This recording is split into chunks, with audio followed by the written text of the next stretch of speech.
Hello 11th class बेटे, जब topic को आगे कंटिन्यू करेंगे। Free and fair election. Free and fair election का मतलब क्या है कि जो इलेक्शंस हेल्ड हो बिल्कुल फ्री हो, किसी का कोई भी जो है उसके अंदर कह सकते हो डरा धमका के किसी से इलेक्शन ना करवाए जाए, उसको डिस्कस करें। ट्रू टेस्ट ऑफ कह सकते हो डेमोक्रेसी का ट्रू टेस्ट क्या है। True test of any election system is its ability to ensure a free and fair election. Election system should be impartial and transparent होना चाहिए, इम्पार्शियल होना चाहिए, किसी से भेदभाव नहीं करना चाहिए। The system of election must allow the aspiration of the voters to find legitimate expression through the electoral system, कि उन्हें जो है जिन लोगों को वो वोट कर रहे हैं वो ठीक से चुन के, किसी को डर से या कुछ ऐसा ना हो। इसके अंदर हम थोड़ा सा डिस्कस करेंगे यूनिवर्सल अडल्ट सफरेज और राइट टू वोट को डिस्कस करेंगे। Article 324 of our Constitution, election to the Lok Sabha and the Legislative Assemblies held on the principle of universal adult suffrage। universal adult franchise के base के ऊपर जो elections होंगे, introduce कब किया गया था? In the year 1950। ठीक है। एवरी पर्सन मेल और a female 18 years of age entitled to enjoy right the vote, कि कोई भी पर्सन 18 साल का है तो उसको राइट टू वोट मिल जाएगा। An amendment made in are constitution in the year 1989 विच जो है reduce the eligibility of the voters up 18 years. तो उसने जो था एलिजिबिलिटी कितनी कर दी है आपकी? 18 ईयर्स। पहले क्या थी? 89 से पहले 21 ईयर्स थी। तो गवर्नमेंट ने उस अमेंडमेंट किया, उसमें कर दिया हमारी राइट टू वोट की एज 18 कर दी। तो उन्हें लगता है कि 18 ईयर तक जो है एक बच्चा जो है, एक सिटीज़न जो है, एडल्ट है, वो मैच्योर हो जाता है। तो उसकी राइट टू वोट की एज हमने कितनी कर दी? 18 year. Right to contest election, अगर आपको इलेक्शन लड़ना है लोकसभा का तो आपकी एज होनी चाहिए 25 ईयर्स। वोटिंग कितनी है? वोटिंग की एज है 18 ईयर्स और इलेक्शन लड़ना है तो एज कितनी होनी चाहिए? 25 ईयर्स। क्वालिफिकेशन क्या है? सिटीज़न ऑफ इंडिया होना चाहिए, 25 ईयर्स ऑफ एज होना चाहिए। देयर आर सम रिस्ट्रिक्शंस, कुछ रिस्ट्रिक्शंस को इम्पोज किया कि कौन से पर्सन जो है वो जो इलेक्शन में पार्टिसिपेट नहीं कर सकते हैं या खड़े नहीं हो सकते हैं। A person who has undergone imprisonment for 2 और मोर देन 2 ईयर, जो इम्प्रिजनमेंट मतलब जेल में रहे हो 2 या 2 साल से ज़्यादा, फॉर सम ऑफेंसेस, कोई भी उसने गलत काम किया हुआ, is disqualified for contesting election, उसको जो है डिसक्वालीफाई कर दिया जाता है इलेक्शन कंटेस्ट करने से। नो रिस्ट्रिक्शन ऑन एजुकेशन, ऐसा कोई रिस्ट्रिक्शन नहीं है कि आपको इतना पढ़ा लिखा होना चाहिए, एजुकेशन के ऊपर नहीं, इनकम के ऊपर नहीं, क्लास के ऊपर नहीं है, जेंडर के ऊपर किसी भी तरह का कोई भी रिस्ट्रिक्शन इम्पोज नहीं किया गया। Now we will discuss about independent election commission की इलेक्शंस जो इंडिया में हो रहे हैं, उन इलेक्शंस को कौन कंडक्ट कराता है। तो बेटा इंडिया में जो इलेक्शंस हैं उनको कंडक्ट कराने का इम्पॉर्टेंट रोल प्ले करता है हमारा इलेक्शन कमीशन ऑफ इंडिया। ठीक है। तो थोड़ा सा बता दूं कि जो हमारे फर्स्ट इलेक्शन कमिश्नर थे वो थे सुकुमार सेन थे। तो बेटा इलेक्शन कमिश्नर जो हैं कोई नॉर्मल पर्सन नहीं होता, कोई पॉलिटिकल बैकग्राउंड से नहीं होता, सिविल सर्वेंट्स जो हैं वो हमारे जो हैं इलेक्शन कमिश्नर बनते हैं। ठीक है। हमारा इलेक्शन कमीशन को जो फ्रेम कर दिया गया था 1950 के अंदर जो था इलेक्शन कमीशन को जो था फ्रेम कर दिया गया था, इलेक्शन कमीशन बना दिया गया। फिर 1952 में तो हमारे इलेक्शंस दोबारा से हुए थे, 51 में हुए थे, दैन उनको 1952 के जनरल इलेक्शंस कहा जाता है। तो बाद में बताऊंगी, नेक्स्ट 12th में आपको पता लगेगा कि 19 जो है इलेक्शंस को 1952 के जनरल इलेक्शंस क्यों कहा जाता है। अब यहाँ का इंडिपेंडेंट इलेक्शन के, India is a sovereign democratic Republic, for successful working of democracy election is must. India जो है सॉवरन है, कोई डिक्टेट नहीं करा सकता, डेमोक्रेटिक है, तो लोग जो है अपनी गवर्नमेंट को चुनते हैं। रिपब्लिक तो है जो है मीन क्या है कि हेड जो है हेरिडिटरी नहीं होगा, राजा नहीं होगा, लोग उनको इलेक्ट करेंगे। क्लियर है। Framer of our constitution were aware about the need and the importance of the independent election commission. जो हमारे फ्रेमर थे कॉन्स्टिट्यूशन के, उन्हें पता था कि इंडिपेंडेंट इलेक्शन कमीशन क्यों चाहिए। अब कंपोजिशन कैसे बनता है? चीफ इलेक्शन कमिश्नर होता है and number of other election commissioner appointed by the president. ठीक है। और अलग जो नंबर ऑफ और उसके नीचे जो है वर्क करने वाले और भी जो है कमिश्नर जो लोग होते हैं उनको कौन अपॉइंट करता है? प्रेसिडेंट अपॉइंट करता है।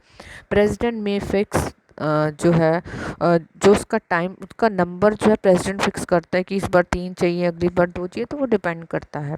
Before each general election the president also appoint, president और किसको जो अपॉइंट कर सकता है इन कंसल्टेशन विद द जो है इलेक्शन कमिश्नर, रीजनल कमिश्नर्स को। पर्टिकुलर हरियाणा के लिए अगर इलेक्शन है तो वहाँ का रीजनल कमिश्नर कौन होगा, पंजाब के लिए है तो कौन होगा, देन टेन्योर कितना रहेगा, and service condition determined by the president, उसको प्रेसिडेंट डिटर्मिन करता है। 6 ईयर्स है बेसिकली जो टेन्योर है इलेक्शन कमिश्नर का। इसी में only be removed when 2/3 majority in the, जो पार्लियामेंट में 2/3 मेजोरिटी से अगर कोई रेजोल्यूशन पास हो जाता है तो इसी को क्या है, इलेक्शन कमिश्नर को अपनी पोस्ट से रिज़ाइन करना पड़ता है, रिमूव हो जाता है। Regional commissioner removed by EC, और रीजनल कमिश्नर को कौन रिमूव कर सकता है, इलेक्शन कमिश्नर रिमूव कर सकता है। द प्रेसिडेंट और the governor of the state make available to the EC such staff as may be necessary for the discharge of the function, जो है वो डिफरेंट फंक्शन करने हैं तो वो कैसे वर्क करेगा वो सारा चेक करता है। देन है powers and the functions of election commission. First क्या काम करता है, सुपरिटेंडेंस चेक करता है, डायरेक्शन देता है and control of the electoral roll for election, कि इलेक्शन के अंदर जो आपकी वोटर लिस्ट है उसको चेक करना है, डायरेक्शन देना है, तो वो सारा जो है कैसे बनेगी तो उन सबको चेक रखता है। सेकंड है कंडक्ट इलेक्शन, इलेक्शंस को कंडक्ट कराना है कैसे, वाइस प्रेसिडेंट है, स्टेट के हैं, पार्लियामेंट के, इन सब के इलेक्शंस को कंडक्ट कराता है। नेक्स्ट है EC, EC means election commission fixes the time table for the election, elections के टाइम टेबल को फिक्स करता है, कब इलेक्शन होगा, कैसे होगा, कौन सा टाइम पीरियड होगा, वो फिक्स करता है। इसी orders a fresh election in the constituencies और पोलिंग बूथ इफ़ रिजल्ट, अगर उसको लगता है कि इलेक्शन के टाइम कुछ मैल प्रैक्टिसेस हुई हैं, गलत हुआ है, तो उन पोलिंग के उन जगह पे जो है दोबारा से पोलिंग भी कौन कराता है, आपका इलेक्शन कमिश्नर कराता है। Responsible for conducting free and fair election, ये भी इसका एक फंक्शन है। EC can postpone the election, elections को पोस्टपोन कर सकते। EC appoints returning officer and assistant returning officer to conduct the election. Next क्या पार है, EC is authorise to recognise a political party, political party को authorise करना है, political उसको सिंबल अलॉट करना है, तो सब काम कौन करता है, आपका इलेक्शन कमीशन करता है। ईसी एश्योर्स, क्या एश्योर करता है, इंश्योर करता है that only those person cast their vote who are entitled to it, जो वही पर्सन वोट कास्ट करके जिनको राइट मिला हुआ है, ठीक है। उसके बाद क्या, EC prepares the code of conduct for the political parties, के लिए कोड ऑफ कंडक्ट जो है बनाना है। कोड ऑफ कंडक्ट मतलब कि कब जो है कन्वेंसिंग खत्म हो गई वो सब। उसके बाद election results are announce by the election commission, जो इलेक्शन के रिजल्ट्स होते हैं उनको भी कौन अनाउंस करता है, बेटा आपका इलेक्शन कमीशन जो है रिजल्ट जो अनाउंसेस करता है। Now we will discuss about the drawbacks of the Indian election system. Indian election system की क्या ड्रॉबैक है। फर्स्ट है the distortion of seats, vote and ratio, seat और वोट के रेशियो में जो है कुछ ना कुछ डिफरेंस है, वो ध्यान से समझना है कि वो क्या है। There is no relationship between the vote secure by a party and its strength in the assembly और अ पार्लियामेंट, कि एक पार्टी को कितने वोट मिले इससे और उसने कितनी सीटें जीती उससे कोई भी रिलेशन नहीं है। फॉर एग्जांपल जो है कांग्रेस जो है 1967 तक सिंगल लार्जेस्ट पार्टी रही, पर कितने परसेंट लोग उनको पसंद करते थे, अब वो मैं थोड़ा सा बताऊंगी। इन 1952 के जनरल इलेक्शन में 44.99% लोगों ने कांग्रेस को वोट दिया। इट मीन्स कि आधे से ज़्यादा लोग जो थे दूसरी पॉलिटिकल पार्टीज़ को पसंद कर रहे थे, पर जो उनका वोट था बटा हुआ था इसलिए कांग्रेस जीत गई। 57 के इलेक्शन में 47.98% थे, 62 के इलेक्शन में 44.73% थे, देन 67 के इलेक्शन में 40.2% लोग कांग्रेस को पसंद कर रहे थे, पर फिर भी कांग्रेस जो थी अपनी गवर्नमेंट का फॉर्मेशन कर रही थी। नेक्स्ट जो है मनी पावर को बहुत ज़्यादा यूज़ किया था। The expenses incurred in on the elections are so huge that parties tends to give tickets to the, इतना ज़्यादा होता है कि जो पॉलिटिकल पार्टी होता है सिर्फ अमीर लोगों को ही टिकट देती हैं, गरीब लोगों का उसमें जो है कोई रोल नहीं होता, तो कहीं ना कहीं करप्शन इंक्रीज होता है। नेक्स्ट है इंडिपेंडेंट कैंडिडेट सबसे ज़्यादा प्रॉब्लम क्रिएट करते हैं। Independent candidate standing for the election में take as much as 15% of the vote, जो इंडिपेंडेंट कैंडिडेट होता है ना बेटा 15% तक वोट जो है कह सकते हो काटते हैं, इसका यूज़ नहीं होता, ठीक है। एंड जो है इसके कारण जो है जो पॉलिटिकल पार्टी जैसे उसमें ऊपर किया था कि कांग्रेस को जो था 44.99% सीट मिली, बाकी जो था दूसरी पॉलिटिकल पार्टी को। इट मींस कि वो जो इंडिपेंडेंट कैंडिडेट भी थे उन्होंने भी वोट जो थी ख़राब की इसके अंदर। नेक्स्ट है रोल, कास्ट जो है इम्पोर्टेंट रोल जो प्ले करती है। देन है मिसयूज़ ऑफ पब्लिक मीडिया का गलत यूज़ किया जाता है। Then importance of individual candidate की इंपॉर्टेंस बहुत ज़्यादा होती है, ठीक है। Existing system of election gives more importance to the individual candidate rather than a political party. Next है एज अ रिजल्ट इंडिविजुअल जो है, और जब हम पर्टिकुलर इंडिविजुअल को जो है क्या करते हैं, ज़्यादा इंपॉर्टेंस देते हैं, तो वो एज अ डिक्टेटर की तरह वर्क करता है।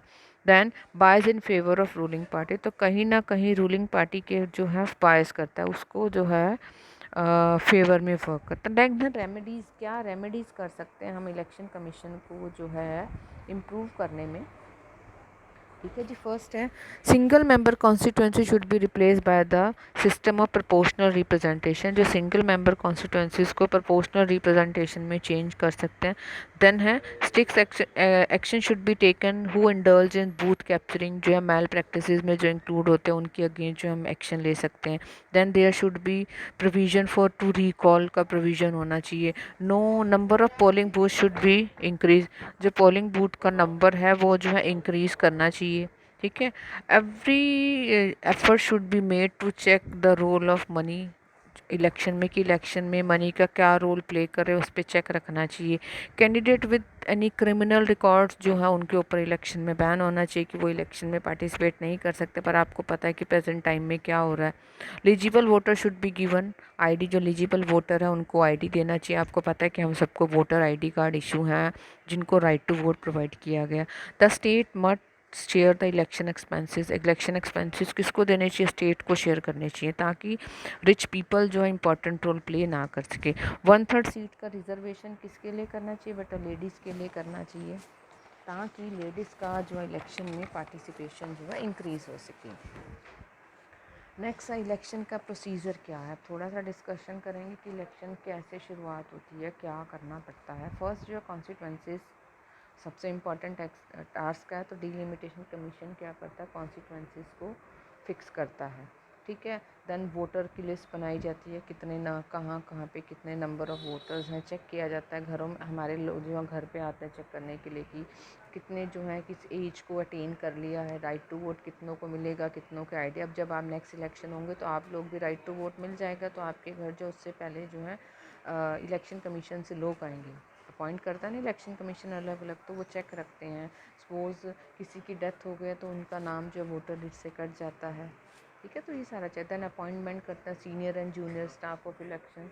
नेक्स्ट जो है पोलिंग स्टेशन को फिक्स किया जाता है। ईच कॉन्स्टिट्यूंसी के पोलिंग स्टेशन होते हैं, are establish and fix number of voters जो हैं are directed to cast their vote. तो नंबर ऑफ़ वोटर्स को कहते हैं कि इस वाले पोलिंग स्टेशन के ऊपर आपको पता है पर्ची, वो स्लिप्स मिलती हैं, स्लिप्स के ऊपर लिखा होता है कि आपका वोटिंग जो है पोलिंग स्टेशन कौन सा है, तो वो चेक किया जाता है। देन फाइलिंग ऑफ नॉमिनेशन को फाइल किया जाता है। देन उसके बाद क्या था, विड्रॉल, कि अगर आपको वापस लेना है तो आप अपना नाम वापस ले सकते हो। देन स्क्रूटनी एंड ऑब्जेक्शन की फिर छटाई होती है वोटर्स की, जो आपने फॉर्म भरे होते हैं इलेक्शन के लिए। उसके बाद क्या होता है, कोई ऑब्जेक्शन लगाया जाता है कि नहीं ये ठीक नहीं है, आपके डॉक्यूमेंट्स ठीक नहीं है। देन प्रोपोगंडा, मतलब इलेक्शन के लिए जो कह सकते हो प्रचार, प्रोपोगंडा को हिंदी में बोलते हैं प्रचार होता है। देन जिस दिन इलेक्शन होता है उस दिन क्या होती है, पोलिंग होती है। देन काउंटिंग ऑफ वोट्स होती है, वोट को काउंट किया जाता है। देन इलेक्शन, उसके बाद क्या किया जाता है, रिजल्ट जो है अनाउंस किया जाता है, जो विन कर लेता है वो नेता बन जाता है। देन इलेक्शन एक्सपेंसेस फिर क्या चेक किया जाता है, कितना एक्सपेंस किया, कितना खर्च किया, उन सब पे जो है चेकिंग होती है। ये है हमारे इलेक्शन का procedure. Next step taken so far in respect of election reforms, की कौन कौन से हमारी गवर्नमेंट ने जो इलेक्शन कमीशन ने स्टेप्स लिए हैं हमारे इसको इम्प्रूव करने के, इलेक्शंस को रिफॉर्म कर। सबसे लोइंग द एज ऑफ, हमने जो है एज ऑफ इलेक्शन जो है वोट कास्ट की कितनी कर दिया, 21 से 18 कर दिया, तो ये गुड स्टेप रहा। इलेक्शन इलेक्ट्रॉनिक ईवीएम को हमने यूज़ करना शुरू कर दिया। रजिस्ट्रेशन ऑफ पॉलिटिकल पार्टी के लिए रजिस्ट्रेशन मस्ट कर दी, कि इलेक्शन कमीशन से वो रजिस्टर होंगे। डेपुटेशन ऑफ इलेक्शन कमीशन को हमने आपको पहले ही बताया था कि इलेक्शन कमीशन ही जो है सारे इलेक्शन कराता है। नेक्स्ट जो है आईडी कार्ड आपको इशू किए जाते हैं इलेक्शंस के अंदर। नेक्स्ट इसके अंदर है control on the expenses of election commission. Election commission जो है चेक रखता है कि कितने एक्सपेंस किए गए, कितना खर्च किया गया। देन इन द ईयर 1966 एक अमेंडमेंट किया गया, उसके अंदर क्या किया गया, कैंपेनिंग पीरियड जो कह सकते हो प्रचार कितनी देर करेगा, the campaigning period was reduce to 21 to 94 days. ठीक है जी, 21 टू 94 नहीं बेटा, 21 टू 14 डेज जो है कैंपेनिंग पीरियड को जो था कम कर दिया। नेक्स्ट है अ कैंडिडेट इंसल्ट, जो भी कैंडिडेट नेशनल फ्लैग या नेशनल एंथम का इंसल्ट करता है उसको डिस्क्वालीफाई कर दिया जाता है। Candidates can't contest election in more than 1-2 constituencies, की कोई भी कैंडिडेट 2 से ज़्यादा कॉन्स्टिट्यूंसीज में इलेक्शन जो है नहीं लड़ सकता है। By election will be held with in 6 month. By election का मतलब है कि सीट किसी कारण वेकेंट हो गई है, ठीक है, तो वो विद इन 6 मंथ जो इलेक्शन होंगे। Going to poll with any kind of arms is not accepted, कि आप इलेक्शन लेने जा रहे हो तो आप कोई हथियार लेके नहीं जा सकते हो। No liquor shall be sold on the day of poll, की इलेक्शन के दिन जो है शराब और ऐसी चीज़ें जो हैं क्या नहीं क्या बेची नहीं जा सकती हैं, सोल्ड नहीं की जा सकती है। देन एक और जो टॉपिक है वो है minority representation and it's method. Minority मतलब जिसका नंबर कम है तो उनको कैसे रिप्रेजेंटेशन मिलेगा उसको करेंगे। The provision of some special devices through which the all minorities के sufficient representation in the elective bodies of the country कैसे है। मेथड ऑफ माइनॉरिटी रिप्रेजेंटेशन क्या है, इसके अंदर के प्रोपोर्शनल रिप्रेजेंटेशन सिस्टम जैसे हमने किया था। Aims at giving representation the variant minorities मैंने पहले भी डिस्कशन किया, तो सेम है। In proportion to their vote polled by them. Under this none of the group shall be deprived, कोई भी ग्रुप जो है डिप्राइव्ड नहीं होता है कि उसको प्रॉपर रिप्रेजेंटेशन मिला है या नहीं मिला, उनकी जैसी स्ट्रेंथ होती है उसी के अकॉर्डिंग क्या उनको रिप्रेजेंटेशन मिलता है।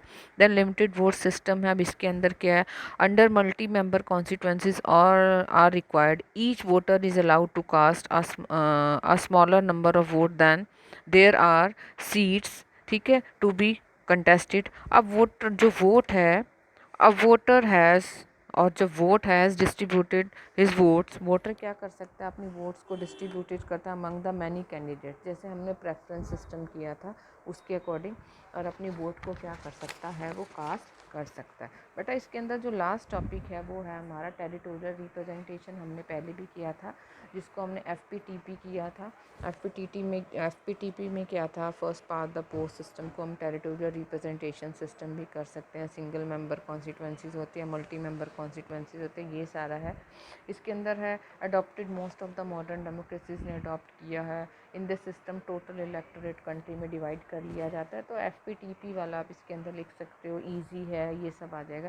Then features of Indian election system, electoral system की क्या फीचर, कि लोगों को यूनिवर्सल एडल्ट सफ्रेज मिला हुआ है, डायरेक्ट इलेक्शंस होते हैं, जॉइंट इलेक्टोरल सिस्टम होता है हमारा। देन सिंगल मेंबर कॉन्स्टिट्यूंसीज है, ये तो आपका जर्नल सा है सारा है। देन है थोड़ा सा करेंगे presiding officer and its function, कौन इलेक्शन की देख रेख करता है। प्रिजाइडिंग ऑफिसर का मतलब है देखभाल कौन करता है। Each constituency is divided into polling station and each polling station is managed by a presiding officer, ठीक है जी। उसके बाद क्या अपॉइंटमेंट कौन करता है, बाय डिस्ट्रिक्ट इलेक्शन ऑफिसर उसको इलेक्ट करता है। फंक्शन क्या होता है, voting takes place under his control और द पोलिंग बूथ है। He is required to sign all the ballot paper issued by the voter, उसको साइन करने पड़ते हैं जितने भी बैलेट पेपर जो हैं इशू किए जाते हैं। देन इसका और क्या वर्क है, he is responsible for free and fair polling in the booth, की फ्री एंड फेयर पोलिंग हो तो वो उसकी रिस्पॉन्सिबिलिटी उस सब पे चेक रखना। At the end of the polling he seal the use ballot boxes, जो बैलेट बॉक्सेस यूज़ हो गए हैं उनको सील करना and deposit to same to with the returning officer, और किसको डिपॉजिट कराना है, रिटर्निंग ऑफिसर को जो है डिपॉजिट कराना है। आई होप कि टॉपिक आपको क्लियर हो गया। थैंक यू बेटा।